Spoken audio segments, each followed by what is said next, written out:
பிரியமானவர்களே, ஆண்டவரும் அருமை ரட்சகரமாக இருக்கிற இயேசு கிறிஸ்துவின் இனிய நாமத்தினாலே மற்றொரு நல்ல காலைப்பொழுதிலே உங்களை சந்திப்பதிலே நான் அதிகமாக மகிழ்ச்சி அடைகிறேன். இந்த நாள் முழுவதுமாக நீங்கள் செய்கிற எல்லா காரியத்திலேயும் கர்த்தருடைய கரம் உங்களோடு கூட இருந்து உங்களை ஆசீர்வதிப்பதாக. 1 பேதுரு 5ஆம் அதிகாரம் 6ஆம் வசனம் இப்படியாக சொல்லுகிறது, அவர் உங்களை விசாரிக்கிறவரானபடியால் உங்கள் கவலைகளை எல்லாம் அவர் மேல் வைத்து விடுங்கள் என்று சொல்லி. இதனுடைய அர்த்தம் என்ன என்று சொல்லி நாம் பார்க்கும்பொழுது, ஆண்டவராகிய இயேசு கிறிஸ்து உங்களை குறித்தும் என்னை குறித்தும் அவர் அக்கறையுள்ளவராய் இருக்கிறார். அவர் கவலை கொள்ளுகிறவராய் இருக்கிறார் நம்மை குறித்து. எனவே நம்முடைய கவலைகளை நாம் யாரிடத்தில் கொடுக்க வேண்டும் என்று சொன்னால், நம்மை குறித்து கவலைப்படுகிற இயேசுவிடத்தில் நம்முடைய கவலைகளை எல்லாம் நாம் வைத்து விட வேண்டும் என்று சொல்லி பேதுரு ஒரு அறிவுரையை சொல்லுகிறார். அன்பான தேவனுடைய பிள்ளைகளே, இந்த உலகத்திலே ஒரு மனுஷனை குறித்து கவலைப்படுகிற ஒரு தேவன், அன்பான தேவனுடைய பிள்ளைகளே, ஆண்டவராகிய இயேசு கிறிஸ்து தான். அதாவது தமிழ் பைபிளில் சொல்லப்பட்டிருக்கிறது, அவர் உங்களை விசாரிக்கிறவரானபடியால் என்று சொல்லி. ஆனால் இன்னொரு மொழிபெயர்ப்பிலே இப்படியே எழுதப்பட்டிருக்கிறது, அவர் உங்களை குறித்து கவலைப்படுகிறபடினாலே உங்கள் கவலைகள் எல்லாம் அவர் மேல் வைத்து விடுங்கள் என்று சொல்லி.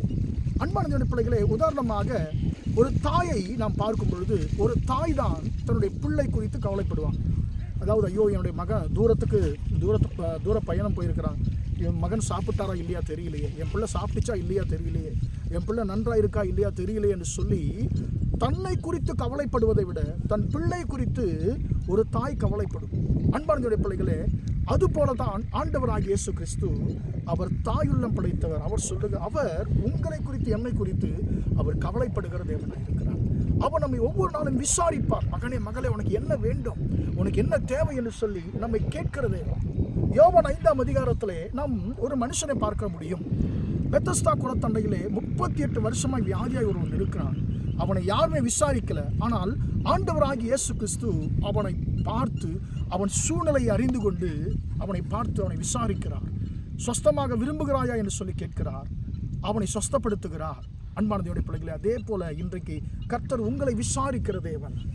மகனே மகளே, உன் தேவை என்ன, உனக்கு என்ன வேண்டும் என்று சொல்லி நம்மை விசாரிக்கிற தேவன், நம்முடைய தேவைகளை கொடுக்கிற தேவன். எனவே எனக்கு அன்பான தேவனுடைய பிள்ளைகளே, நம்மை குறித்து கவலைப்படாத மனுஷரிடத்திலே நம்முடைய தேவைகளை சொல்வதை காட்டிலும் நம்மை குறித்து கவலைப்படுகிற கர்த்தரிடத்திலே நம்முடைய தேவைகளை நாம் சொல்லுவோமாக. ஜெபிப்போமா.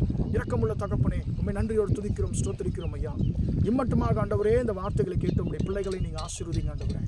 அவர் உங்களை விசாரிக்கிறவரானபடியால் உங்கள் கவலைகளை எல்லாம் அவர் மேல் வைத்து விடுகின்ற வார்த்தையின்படி ஆண்டவரே, உடைய பிள்ளைகள் ஆண்டவர் எதை குறித்தெல்லாம் கவலைப்படுகிறார்களோ அவருடைய கவலைகளை அறிந்த தேவன் ஆண்டவரே, இந்த ஆண்டவரே காலை வேளையில் ஆண்டவரே, எங்கள் கவலைகளை எல்லாம் ஆண்டவரே உடைய பாதத்தில் நாங்கள் கொடுத்து விடுகிறோம்.